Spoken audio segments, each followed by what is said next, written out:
Hello, my name is Dr. Elaine Ainsley, and welcome to our presentation on overcoming barriers to implementing adverse childhood experiences screening in a family medicine residency clinic.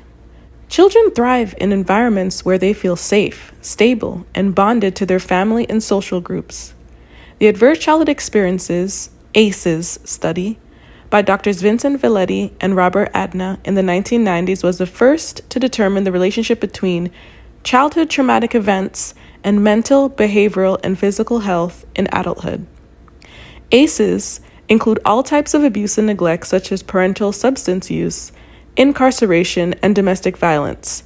Unfortunately, many of these traumatic events during childhood remain unresolved and interrelated with numerous social determinants of health.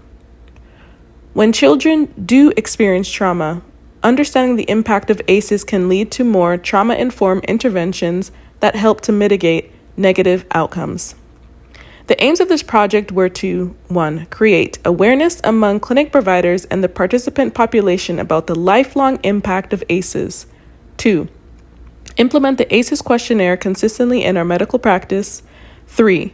Build a trusting relationship with patients, provide them with supportive resources with the intent to improve our holistic patient care and aspire for a healthier future community.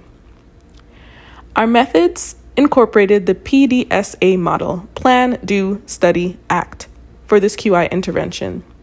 Our team included 4 residents in collaboration with 2 faculty attendings and 1 medical student, Armando, who assisted with our data analysis. The team met to analyze the previous QI ACE project and performed a retrospective chart review of their QI data to check for accuracy and completeness of participation information and validity of ACE scores, resilience scores, and social needs. Feedback from residents who participated in the previous QI study was used to make procedural improvements. 2 questions from our 8-question resident survey are shown in Figure 1 and 2. These answers were taken into consideration, and to address their concerns, patients were provided with a cover sheet with a QR code for ACEs education, a resident and clinic staff orientation was performed, and an ACEs corner in the clinic was made available to provide social need resources from the AAFP, which stands for the American Academy of Family Physicians, Neighborhood Navigator. The intervention was implemented over a 3-month period. Then data analysis commenced, and comparisons between both QI projects were made. Our baseline results yielded a total of 200 participants compared to the 491 participants in the previous QI study.